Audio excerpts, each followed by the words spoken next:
Anish and Keshta Troka in the name of Dr. Catherine Connolly.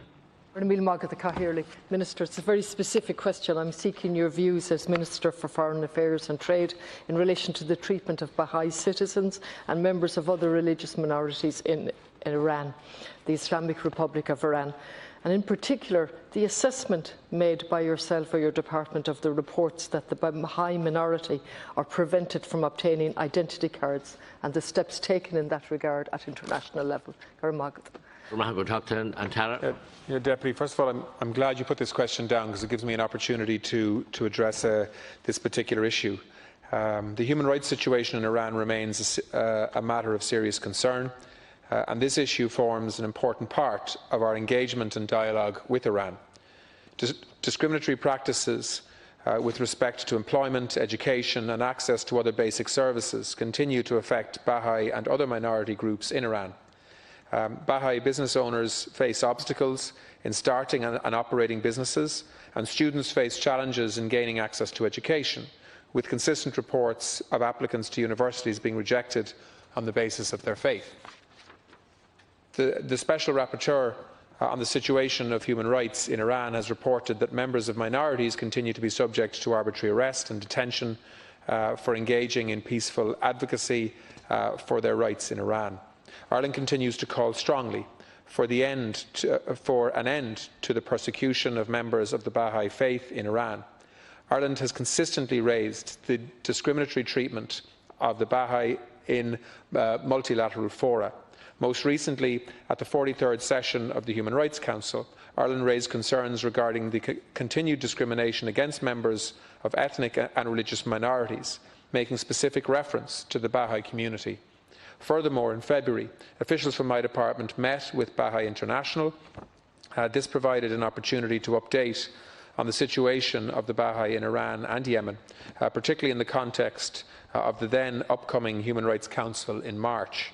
Ireland also called on Iran to take all necessary steps to protect the rights of the Baha'i during the Universal Periodic Review of Iran's human rights record in November 2019.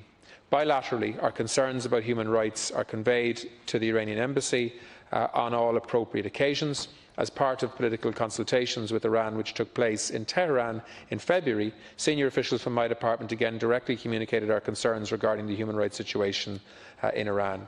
Ireland, along with the EU, will continue to encourage progress in relation to religious minorities in Iran and to make clear our concerns to the Iranian authorities.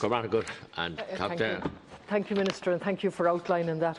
And you referred to the UN, the Special Rapporteur, and the report is damning, really, isn't it, in relation to the situation. The Special Rapporteur has consistently raised concerns in past reports regarding the human rights situation of ethnic and religious minorities in the Islamic Republic of Iran, and then specifically in relation to the Baha'i citizens, considered to be the largest non-Muslim and unrecognised minority, numbering an estimated 350,000. They have suffered from the most egregious forms of oppression, persecution and victimisation.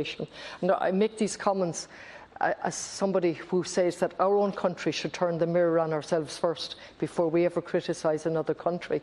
And I put the question very specifically to say, what analysis has been taken by you or your department in relation to the very specific issue of identity cards, given that that's the gateway to accessing so many other services? So what specifically have you done in relation to the reports that members of the Baha'i community cannot access identity cards? Thank you. Yeah, Deputy, I'll come back to you in writing in relation to the specifics of the identity card issue. I mean, we have and have taken our lead from the Special Rapporteur in terms of reporting.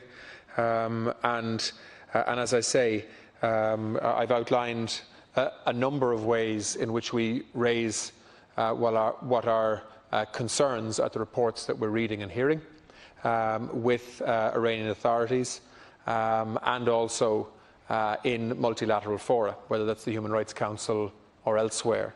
And I think we need to continue to do that. I know and have met members of the Baha'i community who raise these issues directly with me and my department, and we have an obligation to continue to raise the concerns that are legitimately expressed and are backed up by independent reports, such as that done by the Special Rapporteur. So, but on the specific question that you have, Deputy, I'll come back to you in writing because I don't have a note on it. Thank you, Minister. Thank you very much, Minister, and thank you for your direct response in relation to that. And the only reason I mentioned that because there are very strong reports that they cannot get the identity card, and as I said, it's impossible then for them to access government services, credit card, driver's licence, passport, to buy property, in addition to all of the other discriminatory factors in relation to education and so on, the non-recognition of their marriages, making it very difficult for the protection of women.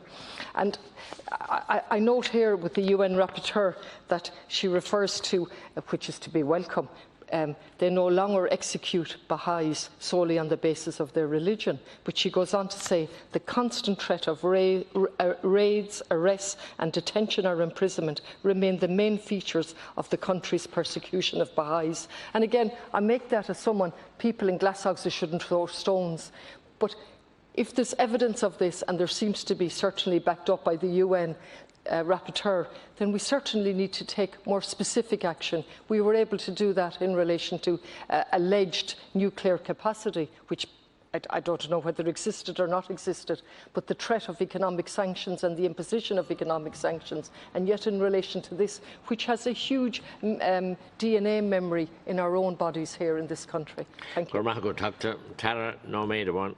Yeah, no, look, I accept the point, and you know, we actually, particularly Ireland, have an obligation to. We constantly talk about human rights being at the centre of our foreign policy.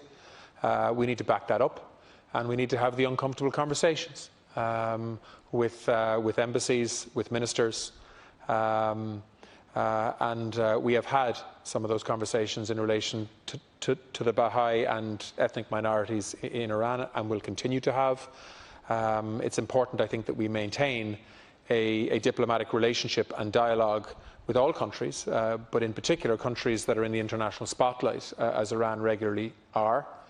But this is an issue that we will continue to raise, and on the particular issue of identity cards, as I say, I'll come back to the Minister, and I'm sorry, I should have actually had an answer for you today because you put it in your question, but I'll make sure you get one quickly. In the name of